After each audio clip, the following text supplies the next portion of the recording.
Alright, here we are, Moomin. I've actually got my fancy you up in record time, and I can tell everybody the Rouge 1 team have brought a Paladin, Nightmare, Guardian, Navy, Harbinger, Blackbird for a total of 5 ships. Yes, possibly a little bit ambitious there. V4DER, Navy Scorpion, Loki, Drake, Orthra, Stork, Jackdaw, Manticore. So, best of luck to them. And they've got the advantage with more mid-slots. Definitely, so it's not going to be a jam race.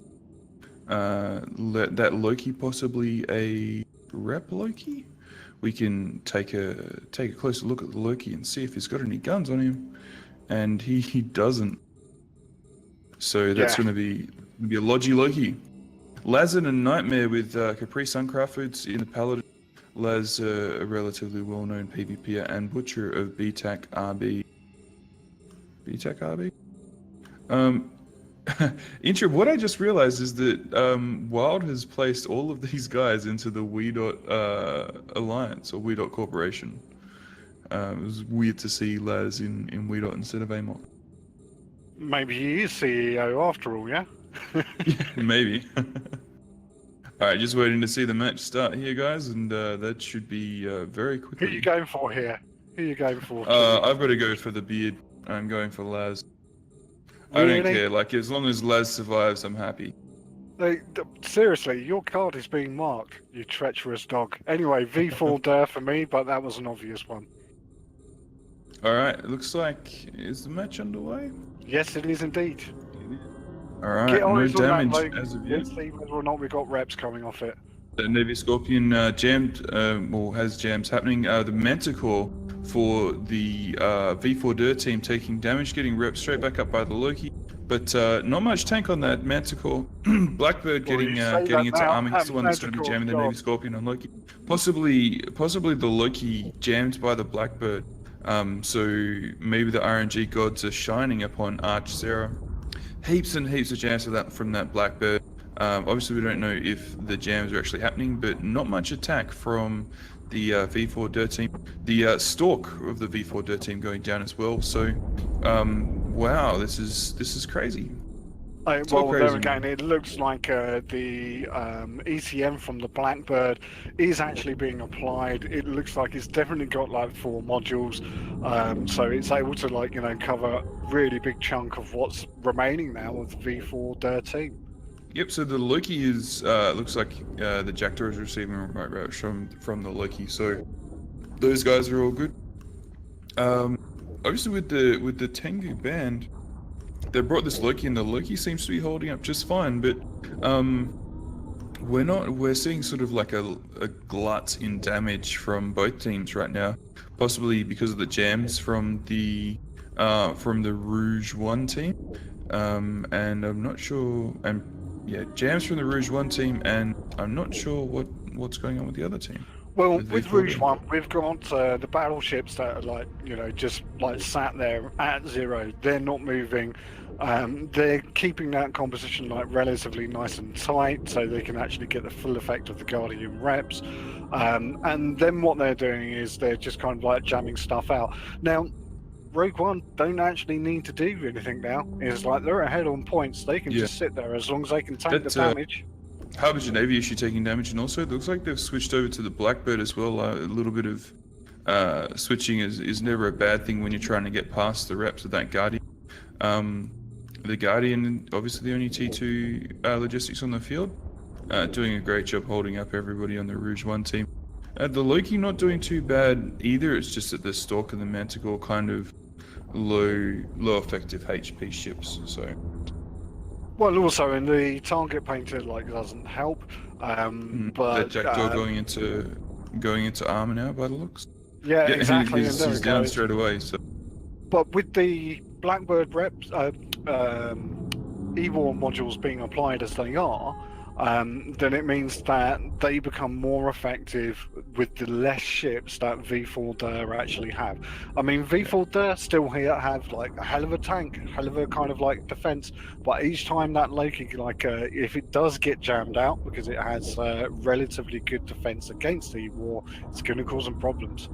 Yeah, you do have to make some interesting choices as well when you are flying flying the E-warship, do you put all of your jams, or do you devote the majority of your jams to jamming a Loki? Say like you miss your first jam, do you put like another one or another two on it just to see if you can get that jam on, or do you just sort of go for maximum jams on the maximum number of ships? That Blackbird of Archer now he'll be going into armor shortly. However, having said that, it's an armor tank ship, this one, so not too much. I mean, it's not even taking shield damage yet. Yeah, it's not even like slightly kind of in danger, I think, at the moment.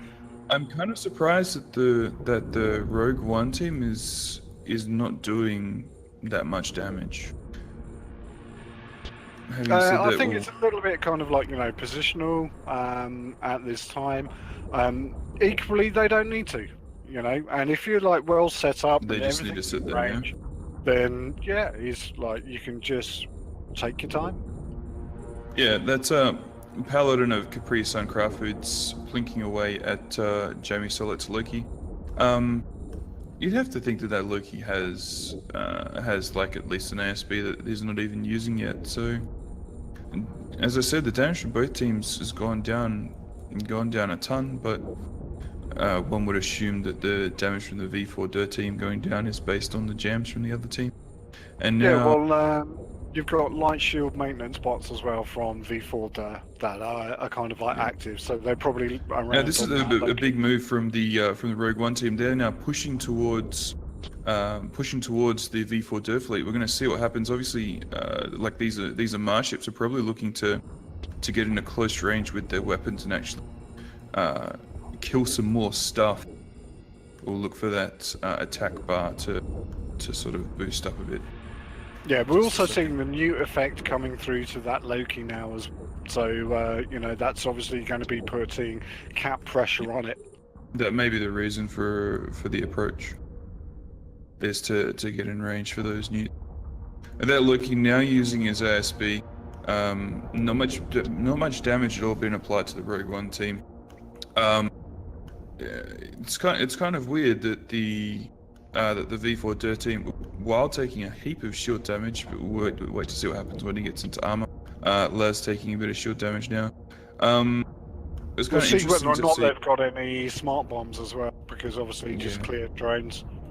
It's good to see that like the V4DER team didn't really do much. They just sort of kept sitting there. Which when you're down by 15 points and nothing's really happening, well, you're not really taking anything out, then it's really up to you to come in and deal the damage. Laz taking a bunch of damage from the Rogue One team, which is interesting to see, I guess. He's not really receiving reps from the Guardian either. The Guardian's actually quite far away, so I still don't think it's like too much of an issue there, to be honest. Loki of Jamie Sollet is now going into low shield though, which is not a good place to be when you're in a shield tanked Logi Loki. He is wrapping back. We'll just have to see if it's enough. But you look at the control bar there, and from the Rouge One team, it's obviously that AWOL is just dominating. Yeah, there's a bunch of shield bots on him. He's trying to get away, but that nightmare is going to be hard to get away from as well. I guess it's a bit of a nightmare to get away from, really, isn't it? You're so good. You love the old man joke, right? So, who are Australia's best comedians again? It's pretty much me, and that's it. Yeah, I was going to say, there's not many, is there? Alright, Jamie Sollet still hanging in there, just going into armor now. If he's in armor, he's probably going to die. And it is like, he's not long. So there he goes. It's gonna be downhill for the God, I forgot their name. So bad. The team that isn't Rogue One. Oh, what? You mean V4DER? V4DER. Okay, V4DER losing their Loki, but the nightmare of Laz. He's taken quite a bit of damage. Please don't die, Laz. Don't die. No, you say that is like, I just think that it was try and get them to like commit a little bit. I'm Yeah, not sure the that's in trouble at the moment. the V4 author is taking some more shield damage now. No lucky to rip him up. He's going into structure very shortly and he's dead. Blap blap toot toot. Where is the big red boat? Anyway, the Nightmare of Laz, yeah, his tanking just fine at the moment by the look. Well, Boat was a little bit poorly recently, so that could Right. explain his absence. Everybody's Although in sick. saying that, it's like, you know, the comp that they bought, even though it's less people than they can actually bring, it's still been really like solid. It's been very nice as well to actually see like a paladin turn up as well, I have to say. Yeah. Well, you know, with that, it's one of those things where if you bring less ships, but if you look at the actual, you know, the ships that they brought, you know, the effective hit points and the resists on a paladin and a nightmare are absolutely ridiculous. So Yeah, completely. But if you look at the beginning of the match, if they'd lost that Blackbird, how would have this unfolded? You know, yes, so definitely. if that Blackbird had gone early for whatever reason, or if V4DER had bought their own kind of like E-War component as well, this could be a very different kind of thing happening. And that's the Drake of Monosucker and Destruction now. He's down, leaving just Blade Gondolin in a Navy Scorpion for the V4DER team against the full might of the Rouge 1 team. That's right, and I believe it's Blade that's actually like the team captain, so they've kept him on grid until last, but they've only got 5 seconds in which to actually dispatch him, so hopefully Blade can like hang in there a little bit, and it doesn't end up being a completely clean sweep for Rouge 1.